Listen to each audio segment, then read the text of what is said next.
નમસ્કાર વિદ્યાર્થી મિત્રો, ધોરણ 11 કોમર્સ વિષય નામાના મૂળ તત્વો એમાં પ્રકરણ નંબર 5 ધંધાકીય એકમના નાણાકીય પત્રકો એમાં આપણે છેલ્લે 3 પાઠ જોયા હતા. એમાં 2 પત્રકો વિશે માહિતી મેળવી હતી, એના ઉપયોગકર્તા વિશે જોયું હતું અને ત્યાર પછી એનું વેપાર ખાતું કેવી રીતે બનાવવું અને વેપાર ખાતાના આધારે એની હિસાબી અસરો વેપાર ખાતામાં કેવી રીતે લખવી એ આપણે છેલ્લે આની અંદર જોયું હતું. બરાબર, તો હવે એના પછી આગળ આજે આપણે જોવાનું છે નફા નુકસાનનું પત્રક. નફા નુકસાનનું ખાતું. તો નફા નુકસાન ખાતાની અંદર શું વિગત આવશે? છેલ્લે આપણે વેપાર ખાતું બનાવતા શીખાતા, તો આજે આપણે જોવાનું છે નફા નુકસાન ખાતું. તો નફા નુકસાન ખાતું કેવી રીતે બનાવવું, એની અંદર કઈ કઈ વિગત આવે, એનો નમૂનો કેવો હોય, એ બધી જ વિગત આજે આપણે જોવાની છે. બરાબર, તો આજે નફા નુકસાનનું ખાતું કેવી રીતે બનાવવું એ પણ વેપાર ખાતાની જેમ જ બનાવવામાં આવે છે. ઉપર શીર્ષકની અંદર જેમ લખતા હતા એમ જ કે શ્રી ખાલી જગ્યાનું તારીખ ખાલી જગ્યાના રોજ પૂરા થતા વર્ષનું નફા નુકસાન ખાતું એવું મથાળું કે હેડિંગ આપવામાં આવે છે. તો ઉપર સૌ પ્રથમ પહેલાં હું અહીંયા નમૂનો દોરું છું કે શ્રી ખાલી જગ્યાનું તારીખ ખાલી જગ્યાના રોજ પૂરા થતા વર્ષનું નફા નુકસાન ખાતું. એમાં વિગત રકમ રૂપિયા, વિગત રકમ રૂપિયા.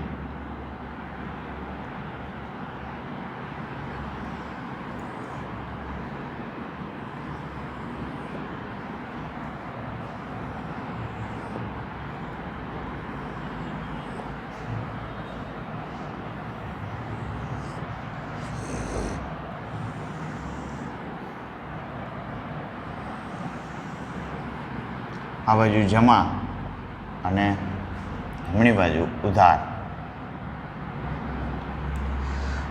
ઉધાર બાજુ કઈ વિગત આવશે અને જમા બાજુ કઈ વિગત આવશે એ આપણે જોવાનું છે. તો નફા નુકસાન ખાતાના આધારે શું જાણી શકાય એ આપણને ખબર હોવી જોઈએ. તો નફા નુકસાન ખાતાના આધારે આપણને શેની જાણકારી મળે છે? તો કે ચોખ્ખો નફો કે ચોખ્ખી ખોટ શોધી શકાય છે. બરાબર, તો હવે નફા નુકસાન ખાતાની અંદર કઈ કઈ વિગત આવશે, ઉધાર બાજુ કઈ વિગત આવશે, જમા બાજુ કઈ વિગત આવશે, જે નમૂનો તમારી ચોપડીની અંદર આપેલો છે આપણે એક પછી એક વિગત લખતા જઈએ અને એક પછી એક વિગત એને સમજતા જઈએ. તો બુક્સની અંદર તમને આપેલું છે નફા નુકસાનનું પત્રક કે ખાતું જે છે તે આપણે એક પછી એક જોતા જઈએ. છેલ્લે આપણે વેપાર ખાતાનો એક એક્ઝામ્પલ જોયો હતો, ત્યાર પછી નફા નુકસાન ખાતાનો નમૂનો પેજ નંબર 115 ઉપર છે. તો સૌથી પહેલાં વેપાર ખાતેથી આપણે જે કાચો નફો કે કાચી ખોટ લાવતા હતા એ, તો નફા નુકસાનની ઉધાર બાજુ શરૂઆતમાં કાચી ખોટ આવશે. જે વેપાર ખાતામાં જમા બાજુ આવી હતી એ કાચી ખોટ પહેલાં અહીંયા લખવાની. કાચી ખોટ લખવાનું વેપાર ખાતેથી લાવ્યા.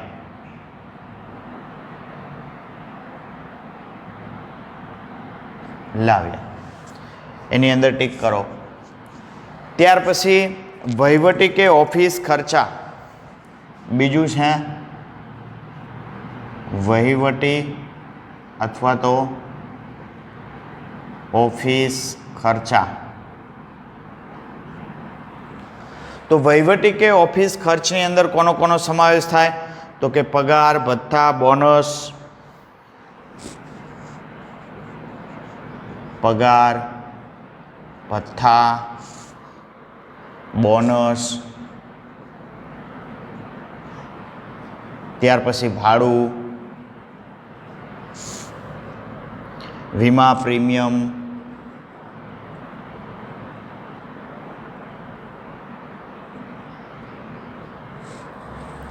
કરવેરા,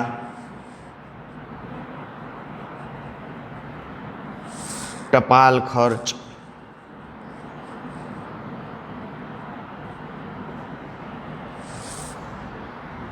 સ્ટેશનરી અને છપામણી ખર્ચ,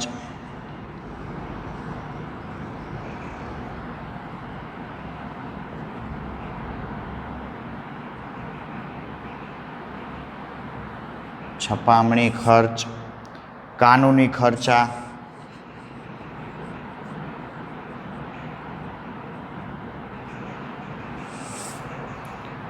ઓડિટ ફી,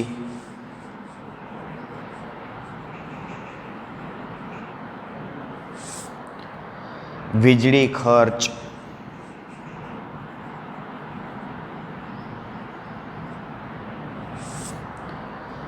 મિલકતોનું સમારકામ ખર્ચ,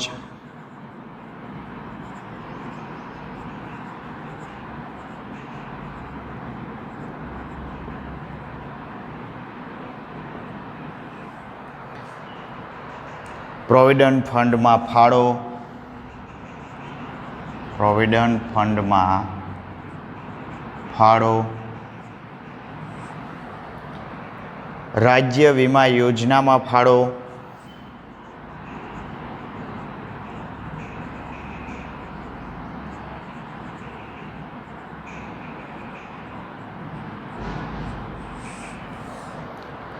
સ્ટાફ ઉત્કર્ષ ખર્ચ,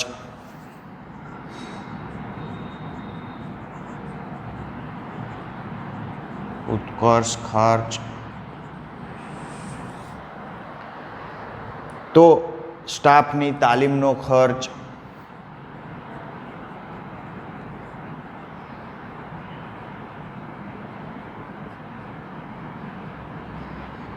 તો આ બધા પ્રકારના જે ખર્ચ હતા એ વહીવટી કે ઓફિસ ખર્ચા હતા. ત્યાર પછી બીજા ખર્ચા છે વેચાણ વિતરણના ખર્ચા. બીજું છે વેચાણ વિતરણ ના ખર્ચા. એમાં કોનો સમાવેશ થાય તો કે જાવક માલ, ગાડા ભાડું,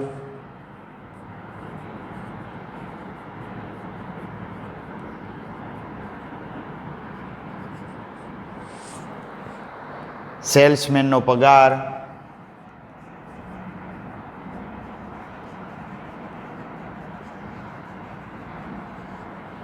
સેલ્સમેનનું કમિશન,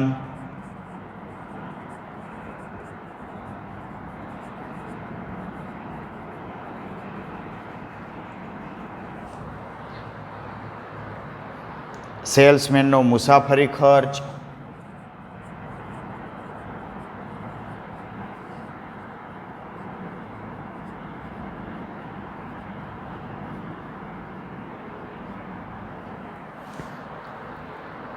જાહેરાત ખર્ચ,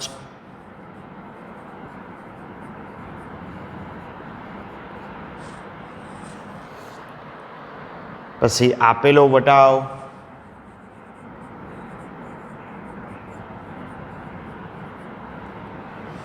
એ સિવાય અન્ય પણ ખર્ચા છે જે અહીંયા લખું છું.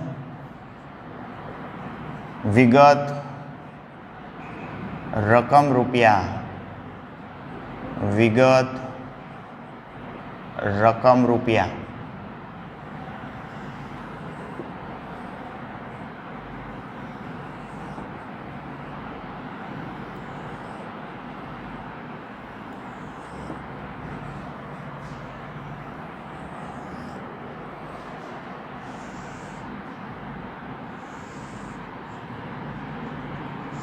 જમા અને ઉધાર. છેલ્લે લખું આપેલો વટાવ. આપેલો વટાવ પછી ડિલિવરી વાનનો ખર્ચ, ડિલિવરી વાનનો ખર્ચ. ત્યાર પછી આપ્યો છે વટાવ અનામત,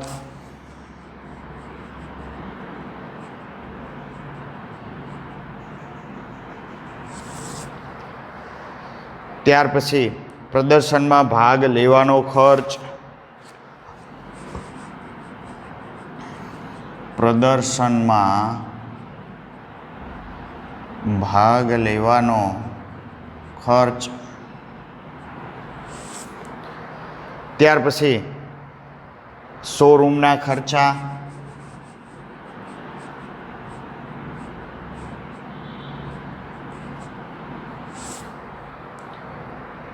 વખારના ખર્ચ,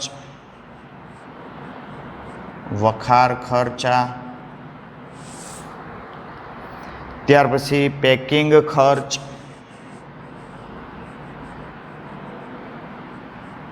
પેકિંગ ખર્ચ. ત્યાર પછી આગળ તમને આપ્યો છે નાણાકીય ખર્ચા. આ બધા હતા એ વેચાણ વિતરણના ખર્ચ હતા અને હવે છે નાણાકીય ખર્ચ. નાણાકીય ખર્ચામાં કોનો કોનો સમાવેશ થાય? મૂડી પરનું વ્યાજ, બેંક ઓવરડ્રાફ્ટનું વ્યાજ, મૂડી પર વ્યાજ, બેંક ઓવરડ્રાફ્ટનું વ્યાજ,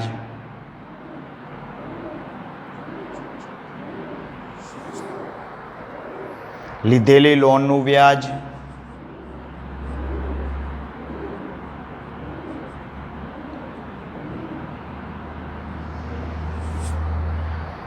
બેંક ચાર્જીસ,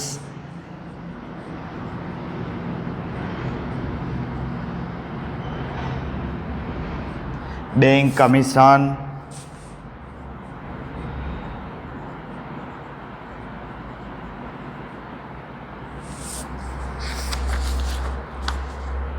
આ બધા હતા એ નાણાકીય ખર્ચ હતા. અને છેલ્લે છે અન્ય ખર્ચા કે નુકસાન. અન્ય ખર્ચા કે નુકસાન. તો અન્ય ખર્ચ કે નુકસાનની અંદર કોનો સમાવેશ થાય? તો કે ધર્માદા ખર્ચ,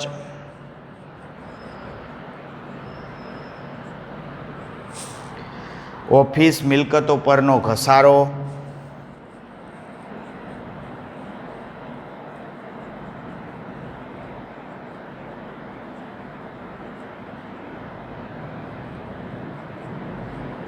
ઓફિસ મિલકતો પરનો ઘસારો. ત્યાર પછી ઘાલખાદ. ઘાલખાદ એમાં યાદ રાખવાનું છે કાચા સરવૈયાની. આ ફોર્મેટ એક યાદ રાખવાનું છે ઘાલખાદ હવાલાની.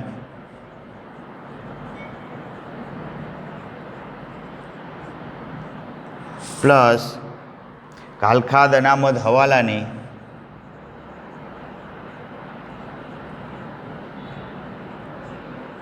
અને એમાંથી બાદ કરવાનું છે ઘાલખાદ અનામત કાચા સરવૈયાની.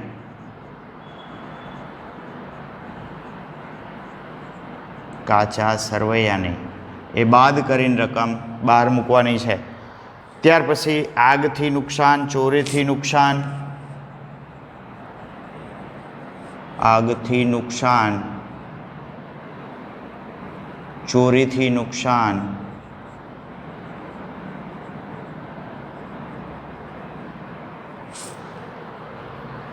કાયમી મિલકત વેચાણનું નુકસાન,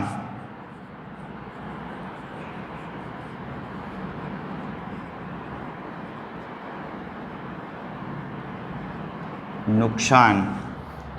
ત્યાર પછી રોકાણો વેચાણનું નુકસાન, રોકાણો વેચાણનું નુકસાન. ત્યાર પછી આપ્યું છે ખર્ચ કે નુકસાન માટેની જોગવાઈ. ખર્ચ કે નુકસાનની જોગવાઈ. અને છેલ્લે આપ્યું છે ચોખ્ખો નફો જે મૂડી ખાતે લઈ ગયા.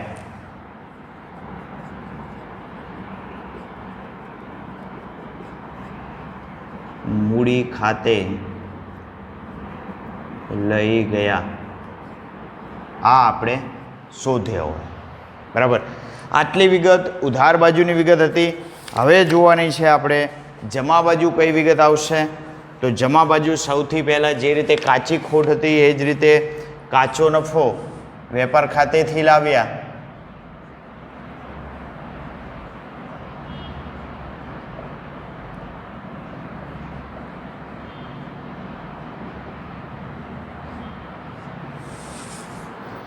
ત્યાર પછી આવકો કે ઉપજો, ઉધાર બાજુ ખર્ચાઓ હતા તો આ બાજુ આવકો અથવા ઉપજો. એની અંદર કઈ કઈ આવકો અને ઉપજો હોય તો મળેલ વટાવ, મળેલ ભાડું, મળેલ કમિશન,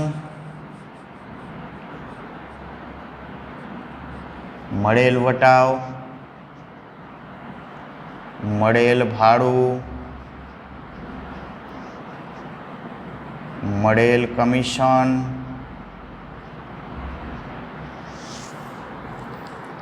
મળેલ દલાલી,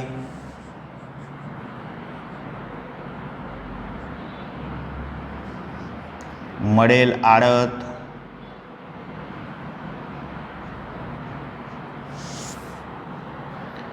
રોકાણોનું વ્યાજ,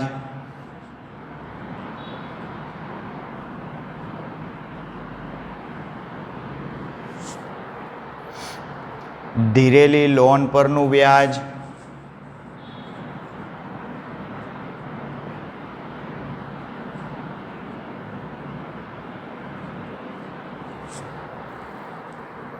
ઉપાડ પરનું વ્યાજ,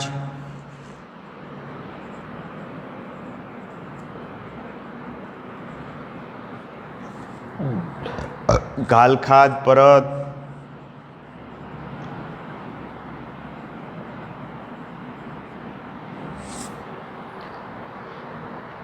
મિલકત વેચાણનો નફો,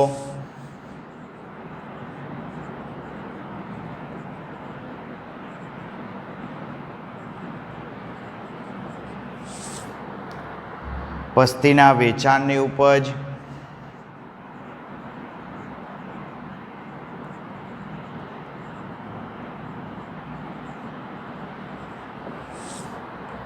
ભંગારની ઉપજ,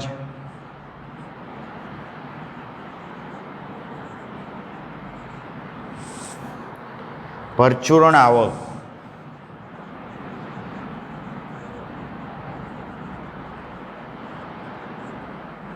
અને છેલ્લે છે ઉમેદવારનું પ્રીમિયમ.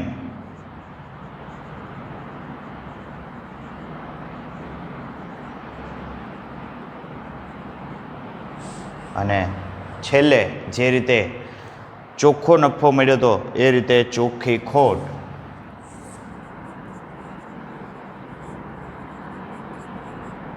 એ મૂડી ખાતે લઈ ગયા. આ જે રકમ છે એ આપણે શોધવાની હોય અને બંને બાજુ સરવાળો કરવાનો.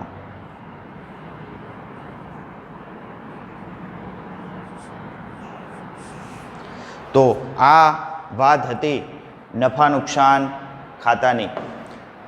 તો મિત્રો જો નફા નુકસાન ખાતાની અંદર સૌથી પહેલાં તો હેડિંગ આપવાનું શ્રી ખાલી જગ્યાનું તારીખ ખાલી જગ્યાના રોજ પૂરા થતા વર્ષનું નફા નુકસાન ખાતું. ઉધાર બાજુ કઈ વિગત અને જમા બાજુ કઈ વિગત જે આપણે અહીંયા લખેલી છે કે ઉધાર બાજુ સૌથી પહેલાં જે વેપાર ખાતું તમે બનાવેલું હોય એ વેપાર ખાતામાંથી જે કાચો નફો અને કાચી ખોટ મળશે. જો કાચો નફો હોય તો એ નફા નુકસાનમાં જમા બાજુ આવે અને જો કાચી ખોટ હોય વેપાર ખાતાની તો એ નફા નુકસાનમાં ઉધાર બાજુ સૌથી પહેલાં કાચી ખોટ મૂકી દેવાની. ત્યાર પછી ખર્ચાઓ. તો ખર્ચાની અંદર વહીવટી ખર્ચ આવે, વેચાણ વિતરણ ખર્ચ આવે, નાણાકીય ખર્ચ આવે અને છેલ્લે અન્ય પરચુરણ ખર્ચ આવે. તો સૌથી પહેલાં તો વહીવટી ખર્ચ એટલે કે ઓફિસ ખર્ચ. વહીવટી ખર્ચમાં કોનો કોનો સમાવેશ થાય અને વેચાણ વિતરણ ખર્ચમાં કોનો સમાવેશ થાય, નાણાકીય ખર્ચમાં કોનો સમાવેશ થાય એ આપણે સમજવું પડે. તો વહીવટી ખર્ચ એટલે ઓફિસના ખર્ચ. તો ઓફિસની અંદર ઓફિશિયલી વહીવટીમાં જે ખર્ચ થતા હોય એવા ખર્ચને વહીવટી ખર્ચ કહેવાય કે ભાઈ પગાર છે, ભથ્થા છે, બોનસ છે, ભાડું છે, વીમા પ્રીમિયમ છે, કરવેરા, ટપાલ ખર્ચ, સ્ટેશનરી, કાનૂની, ઓડિટ ફી, વીજળી ખર્ચ, મિલકતોનું સમારકામ ખર્ચ, પ્રોવિડન્ટ ફંડમાં ફાળો, કોઈ પણ ફાળો આપેલો હોય, રાજ્ય વીમા યોજનામાં ફાળો, સ્ટાફ ઉત્કર્ષ ખર્ચ, સ્ટાફની તાલીમનો ખર્ચ. આ બધા ઓફિશિયલી ખર્ચ છે, વહીવટી ખર્ચ છે. એ નફા નુકસાનની અંદર ઉધાર બાજુ ખર્ચ હંમેશા નફા નુકસાનમાં ઉધાર બાજુ લખવામાં આવે છે. ત્યાર પછી વેચાણ વિતરણના ખર્ચ. વેચાણ વિતરણ એટલે શું? તો કે તમે જે માલ છે પ્રોડક્શન કરો છો, ઉત્પાદન કરો છો, એને વેચવા માટે જે ખર્ચ થતા હોય, તો હવે એને વેચવું હોય તો પહેલાં તો જાવક માલ ગાડા ભાડું, માલ જાય છે એનું ગાડા ભાડું, ત્યાર પછી સેલ્સમેનનો પગાર. તો વેચો એટલે સેલ્સમેનની જરૂર પડે, તો સેલ્સમેનનો પગાર એ વેચાણ વિતરણમાં આવે. સેલ્સમેનનો મુસાફરીનો ખર્ચ, કોઈ જાહેરાત કરવી પડે તો એ વેચાણ વિતરણ માટેનો કહેવાય. આપેલો વટાવ, તો વટાવ તમે આપો વેચવા માટે, તો એ વેચાણ વિતરણનો ખર્ચ છે. ત્યાર પછી ઉધાર બાજુ વેચાણ વિતરણ ખર્ચની અંદર ડિલિવરી વાનનો ખર્ચ, માલ ત્યાં સુધી પહોંચાડવા માટેની જે ડિલિવરી કરો છો ગ્રાહક સુધી એનો ખર્ચ. વટાવ અનામતનો ખર્ચ, પ્રદર્શનમાં ભાગ લેવાનો ખર્ચ, શોરૂમના ખર્ચા, શોરૂમ હોય તમારો એ પણ એ વેચાણ વિતરણને લગતો ખર્ચ કહેવાય. શોરૂમના ખર્ચા, વખાર ખર્ચા, વખાર માલનું ગોડાઉન હોય ભરવા માટેનો જે ખર્ચ હોય એ વેચાણ વિતરણ કહેવાય. પેકિંગ ખર્ચ. તો આ બધા પ્રકારના ખર્ચા એ તમારા કેવા ખર્ચા છે? વેચાણ વિતરણને લગતા ખર્ચા. ત્યાર પછી નાણાકીય ખર્ચ. તો નાણાકીય ખર્ચ એટલે શું? તો કે જે નાણાકીય ખર્ચ એટલે મૂડી ઉપરના જે ખર્ચ હોય એ ખર્ચને નાણાકીય ખર્ચ કહેવાય. કે ભાઈ મૂડીનું રોકાણ કર્યું છે તો મૂડી ઉપર વ્યાજ મળે, બેંક ઓવરડ્રાફ્ટ એ મૂડી પરનું વ્યાજ છે, લીધેલી લોનનું વ્યાજ, લોન એટલે મૂડી છે એના ઉપરનું વ્યાજ, કોઈ પણ પ્રકારનું વ્યાજ હોય, બેંકનો કોઈ પણ ચાર્જ હોય, કમિશન હોય, તો એ બધા ખર્ચ કેવા કહેવાય? નાણાકીય ખર્ચા. અને છેલ્લે છે અન્ય પરચુરણ ખર્ચ કે નુકસાન. પરચુરણ ખર્ચ પછી એની અંદર આ ત્રણ ખર્ચમાં ના આવતા હોય, બધા જ કોઈ પણ પ્રકારનો ખર્ચ હોય એ બધો અન્ય ખર્ચની અંદર આવે. ધર્માદા ખર્ચ છે, ઓફિસ મિલકતનો ઘસારો છે, પછી ગાલખાદ છે. તો ગાલખાદની અંદરમાં આ એક ફોર્મેટ યાદ રાખવાનું છે તમારે ગાલખાદમાં, કે ગાલખાદ કાચા સરવૈયાની. આ યાદ રાખજો, ગાલખાદ કાચા સરવૈયામાં તમને આપેલી હશે એ, એમાં ગાલખાદ હવાલામાં આપી હોય એ પ્લસ થાય, ગાલખાદ અનામત હવાલાની પ્લસ થાય, અને ગાલખાદ અનામત કાચા સરવૈયાની બાદ થાય. યાદ શું રાખવાનું? વચ્ચે નવી અને પહેલાં અને છેલ્લે જૂની. જૂની એટલે કાચા સરવૈયાની ને નવી એટલે હવાલાની. જૂની એટલે કાચા સરવૈયાની, નવી એટલે હવાલાની, નવી એટલે હવાલાની, અને જૂની એટલે કાચા સરવૈયાની. યાદ રાખવાનું, પહેલાં બે ગાલખાદ આવે, પછી બે ગાલખાદ અનામત આવે. તો ગાલખાદ કાચા સરવૈયાની પ્લસ ગાલખાદ હવાલાની પ્લસ ગાલખાદ અનામત હવાલાની બાદ ગાલખાદ અનામત કાચા સરવૈયાની. આ રીતે ગાલખાદનું ફોર્મેટ યાદ રાખવાનું છે. ત્યાર પછી આગથી નુકસાન થયું હોય, ચોરીથી નુકસાન થયું હોય, કાયમી મિલકતોનું વેચાણ કરતાં નુકસાન થયું હોય, રોકાણો વેચતા નુકસાન થયું હોય, ખર્ચ કે નુકસાનની જોગવાઈ કરી હોય, ટૂંકમાં કોઈ પણ પ્રકારના વધારાના જે ખર્ચ છે એ આવશે પરચુરણ કે અન્ય ખર્ચની અંદર. અને છેલ્લે ચોખ્ખો નફો એ મળશે, એ મૂડી ખાતે લઈ જવામાં આવશે, એ આપણે શોધવાનો હોય. તો આ રીતે ઉધાર બાજુ શું લખવામાં આવે છે? નફા નુકસાનની ખર્ચાઓની અંદર વહીવટી ખર્ચ, વેચાણ વિતરણ ખર્ચ, નાણાકીય ખર્ચ અને અન્ય ખર્ચા. ટૂંકમાં કોઈ પણ પ્રકારના ખર્ચ હોય તો એ ખર્ચ, પ્રત્યક્ષ ખર્ચા સિવાયના જે ખર્ચ છે એ બધા જ નફા નુકસાન ખાતાની ઉધાર બાજુ આવે. હવે જમા બાજુ. તો જમા બાજુ સૌથી પહેલાં શું મૂકવાનું? કાચો નફો. ક્યાંથી લાવ્યા હોય? તો કે વેપાર ખાતેથી જે લાવો છો એ કાચો નફો. ત્યાર પછી આવકોમાં કોનો સમાવેશ થાય? તો કે મળેલ વટાવ, મળેલ ભાડું, મળેલ કમિશન, મળેલ દલાલી, મળેલ આડત, રોકાણોનું વ્યાજ, ધીરેલી લોનનું વ્યાજ, ઉપાડ પરનું વ્યાજ, ગાલખાદ પરત, કોઈ ગાલખાદ અગાઉ માંડી વેડ્યો હોય પરત મળે એ, મિલકત વેચાણનો નફો થયો હોય, પસ્તીના વેચાણની ઉપજ થઈ હોય, ભંગારની ઉપજ થઈ હોય, પરચુરણ આવકો થઈ હોય, ઉમેદવારનું પ્રીમિયમ છે. તો આ બધા પ્રકારની ઉપજ, કોઈ પણ પ્રકારની આવક હોય, ઉપજ હોય, વર્ષ દરમિયાનની મહેસૂલી ઉપજો, ધ્યાન રાખજો, વર્ષ દરમિયાનની કોઈ પણ ઉપજ હોય તો એ ઉપજો નફા નુકસાનની અંદર જમા બાજુ આવે. અને છેલ્લે મળે ચોખ્ખી ખોટ. એ શોધવાની હોય, કાં ચોખ્ખી ખોટ હોય અને કાં તો ચોખ્ખો નફો હોય. બેમાંથી એક વસ્તુ આવે, બંને આવે નહીં. અને એ ખોટ એ મૂડી ખાતે લઈ જવામાં આવે છે.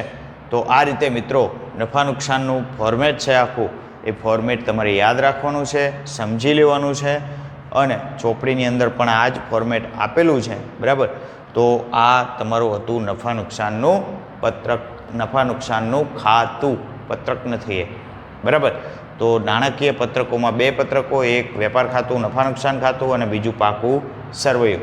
તો આપણે જોયું વેપાર ખાતું અને નફા નુકસાન ખાતું. વેપાર ખાતાનો કાલે એક એક્ઝામ્પલ ગણ્યો તો. નફા નુકસાન ખાતાનું આજે આપણે પત્રક ભણ્યા કે નફા નુકસાનનું ખાતું કેવી રીતે બને, ઉધાર બાજુ કઈ વિગત આવે, જમા બાજુ કઈ વિગત આવે, એ ખાતાની વિગતો આપણે જોઈ. અને ઉધાર બાજુ શું લખીએ છીએ, ખર્ચાઓ, જ્યારે જમા બાજુ ઉપજો કે આવકો. આ શોર્ટ યાદ રાખવાનું કે નફા નુકસાનની ઉધાર બાજુ ખર્ચાઓ આવે અને નફા નુકસાનની જમા બાજુ આવકો આવે. આટલું યાદ રહી જશે. 4 ભાગ યાદ રહે તો ભલે. વહીવટી ખર્ચ, વેચાણ વિતરણ ખર્ચ, નાણાકીય ખર્ચ અને અન્ય ખર્ચ. આ 4 શીર્ષકની હેઠળ ખર્ચા લખાય. પણ કદાચ એ ભૂલી જવાય તો નફા નુકસાનની ઉધાર બાજુ કોઈ પણ ખર્ચ હોય એ નફા નુકસાનમાં ઉધાર બાજુ ગમે ત્યાં લખી શકો છો. બરાબર. જ્યારે તમે કંપનીના વાર્ષિક હિસાબ ભણશો ત્યારે એના ફોર્મેટ મુજબ લખવાનું થશે. પણ અહીંયા આની અંદર તમે કદાચ આડાઅવળા થઈ જાય ખર્ચાઓ તો એનો ક્રમ જાળવવાની જરૂર છે નહીં. તો આ રીતે આપણે નફા નુકસાનનું પત્રક એક નમૂનો જોયો. અને હવે નેક્સ્ટ પિરિયડની અંદર આપણે નફા નુકસાન ખાતું કેવી રીતે બનાવવું, રકમના આધારે કઈ કઈ વિગતો લખવી, એ આપણે નેક્સ્ટ લેક્ચરની અંદર ભણીશું.